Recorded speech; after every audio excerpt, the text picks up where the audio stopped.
Then I'm actually going to be building it out here at the upper part of the field, because that way I can move it down the field without having to drag the whole thing all the way up here after I get it built. So it was just as easy to put all the supplies out here, build it out here, than it was down by the shed. And then yeah, this way I can just move it down the field. We'll see how far it gets. If it goes all the way, we can turn around and come back. But I also wanted to keep it up to this side of the field. That way we're away from the woods and away from all the brush, so that it's less likely for predators to come out here to try to get at the chicks, because they get picked off by something else, and so they like to stick and hug the edges. Joel Salatin recommends the chicken wire, but I'm going with the smaller hardware cloth, so again the weasels don't get through. Because it'd be fine if it was just 1 or 2 chickens. I mean, I'd be upset, but it would still be 1 or 2. But they, like I said, they wiped out something like 30 chickens one night at my dad's chicken coop. He had a bunch of layers, and so that's frustrating, thinking that they could wipe out everything underneath the tractor in one night if they just wanted to. Unlike like a raccoon or a fox or anything like that, they'll take the chickens away and they'll eat it one by one. But we want to make sure that the weasels can't get in. So yeah, here we go.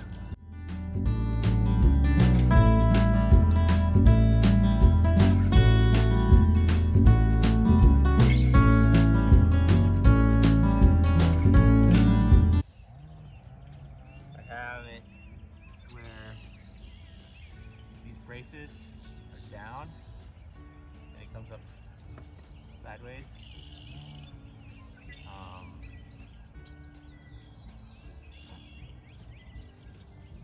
This will actually sit on this side here. I know that because like this.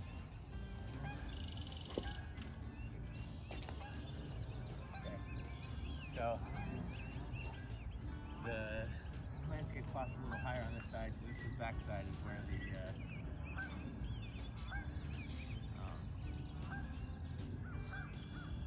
PVC roofing panels are going to go. So I actually have to go on the other side. I was right the first time. So that it comes up a little bit, gives a little bit more protection so the animals can't get them.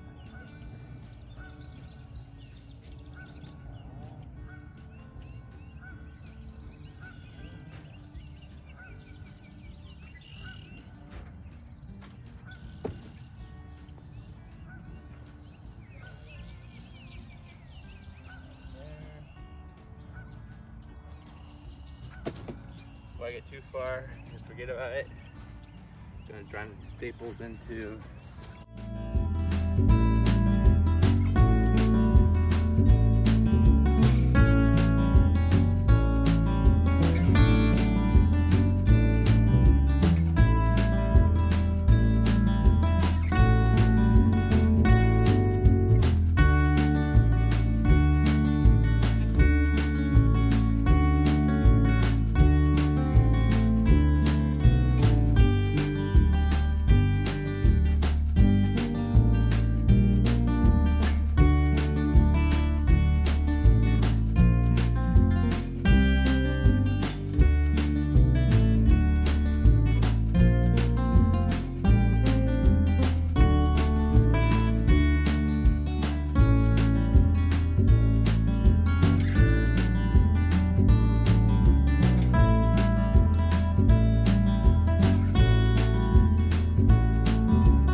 Okay, so now it's like magic. I have these PVC panels that I'm going to screw down. I have a 2-foot hangover. So what I'm going and hoping to do is to be able to, as I cut down these, then staple them around the sides so that the chickens have a little bit more of a cover.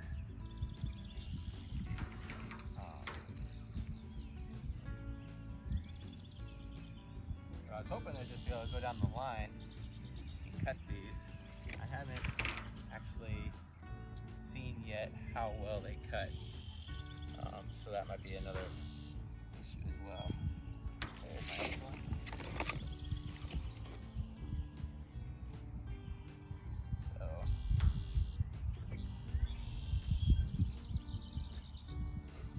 But that's what it's gonna look like. I still need to first wrap this side into the hardware cloth, landscape fabric, hardware cloth, in this section, and then I can staple that down, be able to screw this in, cut the backs off, screw in the sides, and we'll be done. And I'll get their water and all that kind of stuff ready to go. I had to fill this patch in. Now, I don't know if it's easier to go. Let's see, this would be 5 foot, and that'll be 6. This is 48 inches. 48 inches, 4 foot.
Find any tin or aluminum.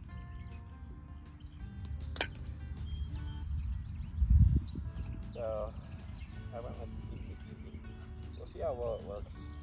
It should stand up fairly decently, but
Okay.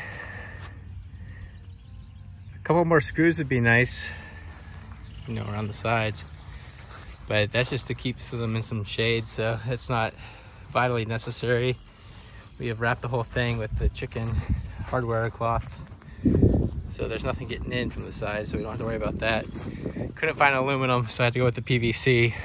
We'll see how that holds up. So now I just have to build this square box here. I have some furring strips that I could use to do that, and this chicken tractor will be done. Oh, no, I have to make a handle here so that we can pull it. But other than that, it'll be done. All right, here she is. Still need a couple screws in the bottom, but this is just for shade. So as time goes on, I can upgrade it, update it. But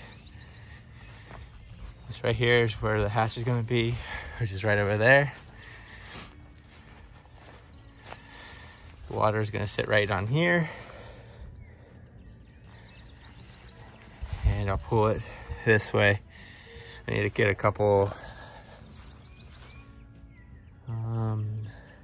eyelets or something, put it in here to be able to pull it. But for the most part, she's ready for birds. There you go. So I found some cold lumber, which is a lumber that's not perfect, at the local hardware store. So those furring strips were about 75 cents a piece. And then, you know, they're not perfect, but I'm gonna be taking this on and off all the time.